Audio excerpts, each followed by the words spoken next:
لمبی نمازیں پڑھتے تھے، رو رو کے تلاوت کرتے تھے اور اللہ سے اپنا تعلق بڑھاتے تھے۔ ان کے مکان کی سے ملا ہوا مکان ایک ایسے شخص کا تھا جو بیچارہ غریب آدمی تھا اور موچی تھا۔ موچی سمجھتے ہیں؟ جوتوں کی مرمت کرنے کا کاروبار تھا، بیچارے کا چھوٹا موٹا کام تھا۔ تو روز کماتا تھا، کچھ پیسے ملتے تھے اس کو۔ اب وہ بھی بیچارہ کچھ عادی ہو گیا تھا نشے کا، تو چوری چھپے اس دور میں بھی کہیں نہ کہیں شراب مل جاتی تھی، تو وہ اسی پیسوں سے شراب خریدتا تھا۔ اور دن میں تو بیچارہ اپنا پیشہ کرتا تھا، کام کرتا تھا، رات میں شراب کے نشے میں دھت ہو کر کچھ گیت گاتا تھا، گانے گاتا تھا، اشعار پڑھتا تھا، جب تک نیند نہ آئے ایسی حرکتیں کرتا رہتا۔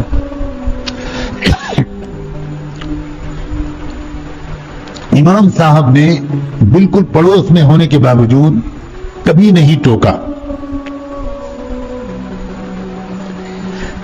ایک دن ایسا ہوا کہ بالکل آواز نہیں آئی اور رات بھر سناٹا رہا۔ تو امام صاحب کو فکر ہوئی کہ میرا پڑوسی ہے، کیا بات ہے آج بیمار تو نہیں پڑ گیا؟ اس شرابی پڑوسی کے گھر گئے پوری امت مسلمہ کے سب سے بڑے عالم، سب سے بڑے اللہ والے امام اعظم اس گھر کے دروازے پر گئے، دروازے پہ دستک دی، اندر سے کوئی نکلے لوگ۔ امام صاحب کو دیکھ کر حیران رہ گئے، ارے آپ فرمائیے کیا بات؟ تو ان کا بھائی وہ آج اس شخص کی کوئی آواز نہیں آئی پوری رات۔ تو میں ذرا فکر مند ہوا، کوئی بیمار تو نہیں ہو گیا؟ کوئی اور میری خدمت، میری لائق کوئی خدمت ہو تو بتاؤ۔ تو گھر والوں نے کہا کہ امام صاحب اب انشاءاللہ اس کی آواز نہیں آئے گی، آپ بھی بہت پریشان ہو لیے اور ہم بھی پریشان ہوتے تھے، اب نہیں آئے۔ کیوں، کیا ہوا؟ انہوں نے کہا ہم لوگ اس سے بہت تنگ آ چکے تھے، نہ خود سوتا تھا نہ ہمیں سونے دیتا تھا۔ ہم نے آج اس کی رپورٹ لکھائی تھی، سرکاری پولیس آئی اور اس کو گرفتار کر کے لے گئی، اب وہ جیل میں رہے گا۔ اس زمانے کی جیلوں میں اصلاح کی محنت ہوتی تھی، آتے تھے لوگ جرائم کر کے، نکلتے تھے لوگ نیک بن کے، تو اب وہ جیل میں رہے گا، انشاءاللہ وہاں سے سدھر کے آئے گا۔ امام صاحب کچھ نہیں بولے، خاموش ہو گئے، واپس چلے گئے۔ اگلا دن گزرا، امام صاحب کی اپنی علمی مشغولیات، پھر رات آئی۔ اب اگلی رات میں جب دن آیا، نہیں دن ہی میں، پہلی رات گزرنے کے بعد دن میں، امام صاحب چپ چاپ شہر کے حاکم کے پاس گئے، جیسے ضلع کا کلیکٹر ہوتا ہے اس کے پاس گئے۔ اس نے دور سے امام صاحب کو آتے ہوئے دیکھا تو بہت حیران ہوا، توڑ کے اس نے استقبال کیا، شکایت کی کہ امام صاحب آپ خود کیوں تشریف لائے؟ آپ مجھے اشارہ کر دیتے میں آ جاتا، کسی سے کہلوا دیتا، سر کے بل حاضر ہوتا۔ وہ کلیکٹر جانتا تھا کہ یہ وہ بندہ ہے کہ جو پورے عالم اسلام کے خلیفہ کے پاس بھی نہیں جاتا، خلیفہ ہی ان کے پاس آتے ہیں، یہ میرے پاس آپ کیوں تشریف لائے؟ تو امام صاحب نے کہا کہ دیکھو جس کا کام ہوتا ہے اسی کو جانا چاہیے۔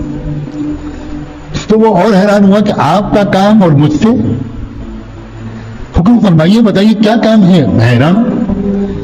تو اس نے امام صاحب نے کہا کہ بھئی ایک میرا پڑوسی ہے، یہ حلیہ ہے، یہ نام ہے، مجھے پتا چلا ہے کہ آپ نے اس کو گرفتار کروایا ہے، جیل میں بھیجا ہے۔ تو اس نے تحقیق کروا کے اپنے انسان کہا ہاں بالکل صحیح ہے، وہ گرفتار ہوا رات اور جیل میں ہے۔ تو امام صاحب نے کہا کہ کیا آپ میری ضمانت پر اس کو چھوڑ سکتے ہیں؟ تو اس شخص نے کہا کہ امام صاحب آپ کو شاید پتہ نہیں ہے، وہ بہت شرابی کبابی آدمی ہے، گھر والے پریشان ہیں۔ تو امام صاحب نے کہا مجھے سب معلوم ہے، پھر بھی آپ میری ضمانت پر اس کو چھوڑ دیں تو بڑی عنایت ہو۔ تو اس کلیکٹر نے کہا کہ امام صاحب آپ کیسی بات فرما رہے ہیں، آپ کا ہر جملہ حکم ہے، آپ کا فتویٰ ملک کا قانون ہوتا ہے، تو مجھے کیا اشکال ہے، آپ تشریف لے چلیے گھر، میں بھیجتا ہوں اس کو۔ امام صاحب نے کہا کہ نہیں، میں انتظار کر رہا ہوں، میں اس کو اپنے ساتھ لے کے جاؤں۔ بیٹھ گئے امام صاحب، اس نے بلوایا اس کو اور وہ آ گیا۔ وہ دیکھ کے شرمندہ ہو گیا، سب جھک گیا۔ وہ سمجھا کہ پتہ نہیں امام صاحب میری کیا شکایت کرنے آئے ہیں، کیا معاملہ ہے۔ حاکم نے کہا کہ جاؤ، ان کو رہا کیا جاتا ہے۔ امام صاحب اٹھے اور اس کو ساتھ لے کے چل دیے۔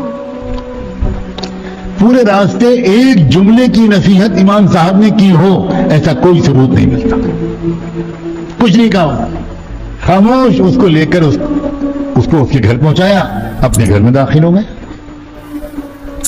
پھر دن کا بقیہ حصہ گزرا، پھر رات آئی، اگلی رات میں پھر سناٹا، پھر کوئی آواز نہیں۔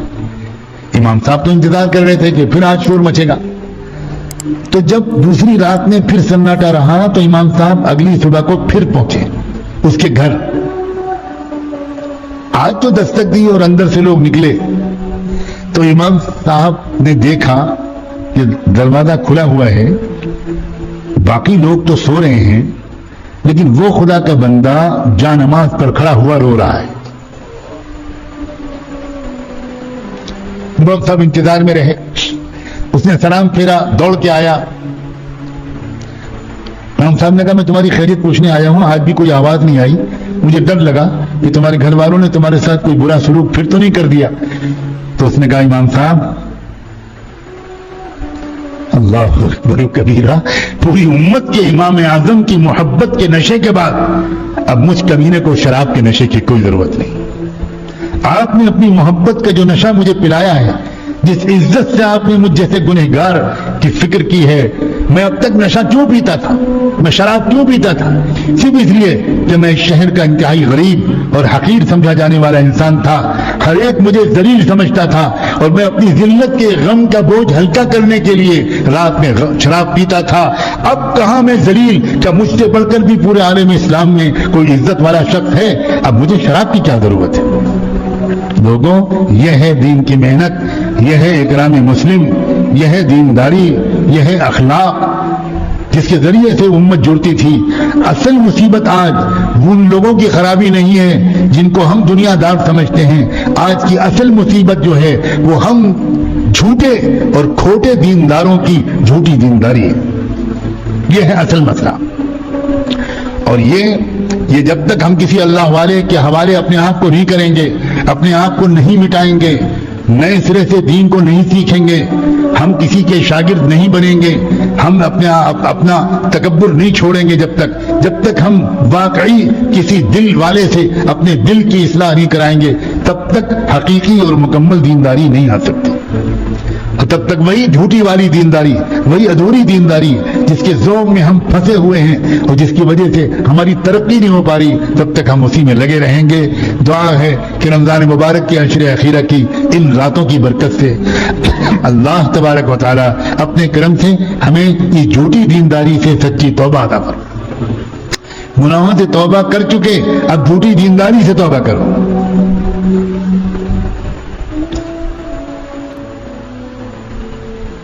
صورت شکل بنا لیتے ہیں ہم بڑے بزرگوں کی، اور اللہ جانے اندر کیا ہوتا ہے۔ یہ بڑی خطرناک بات ہے، یہ بڑی خطرناک بات ہے۔ لوگوں، میں تمہارا دل دکھانا نہیں چاہتا، ہو سکتا ہے کہ سب سے بڑا مجرم میں خود ہوں۔ اصلی دینداری جس میں تواضع، سخاوت، ایثار، ہمدردی، والدین کی خدمت، یہ ہے دینداری۔ کیا کبھی کسی کو یہ توفیق ہوتی ہے کہ رات میں سوتے وقت وہ اپنے ابو جی کے پاس جائے، اپنی امی کے پاس جائے، امی ذرا سر میں تیل لگانے آیا ہوں، آپ کے سر میں تیل لگا دوں، آپ کے میں پیر دبا دوں، امی آپ نے بڑی مشکل سے ہم لوگوں کو پالا ہے، امی دن بھر آپ ہمیں ہمارے کاموں میں لگی رہتی ہیں، ذرا سا سر دبوا لیجئے، ذرا سا مجھے خدمت کا موقع دے دیجئے۔ ماں ہزاروں سلام اس کی محبت پر، نہیں نہیں بیٹا تم اپنے کمرے میں جاؤ، بہو تمہارا انتظار کر رہی ہے۔ عجیب بات ہے، کیا ہے ماں، ہم نے ماں کی قدر کرنے کے لیے اس کا انتقال ہو جانے کی عادت ڈال لی ہے۔ ہم تب قدر کرتے ہیں جب ماں کا جنازہ گھر سے نکلتا ہے، اور تب پتہ چلتا ہے گئی، پرخلوص محبت کرنے والی ہستی گئی ہے۔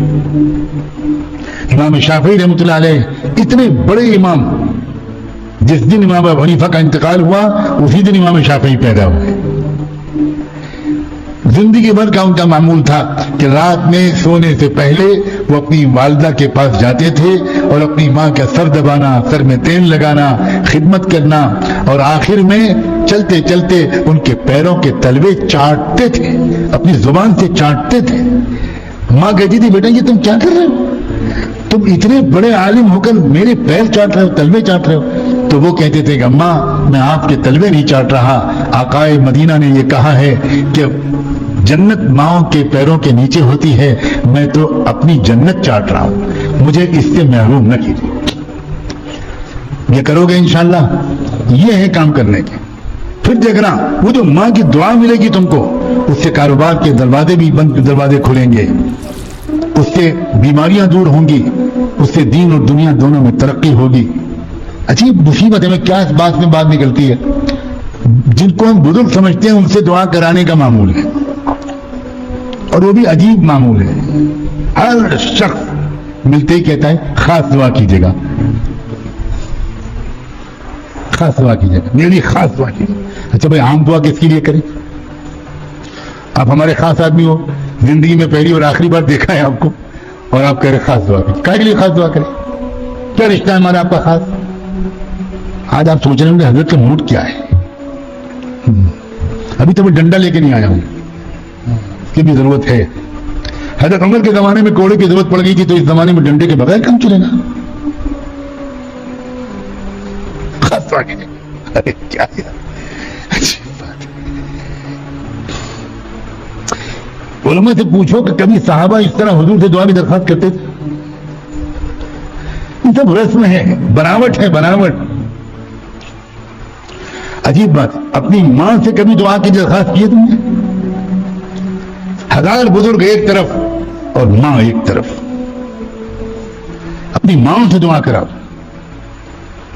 یہاں سے واپس جانے کے بعد اگر معتکف ہو تو جاؤ اور سب سے پہلے اپنی ماں کے قدموں کو چومو، ماں کی دستبوسی کرو، اور ماں سے کہو کہ ہم نے آپ کا مقام نہیں پہچانا، پہلے تو معاف کر دیجئے، اور دوسری بات یہ ہے ابھی اسی وقت اپنے آنچل پھیلا کر میری ہدایت اور مغفرت کی دعا کر دیجئے۔ ماں کیا چیز ہے جانتے ہو؟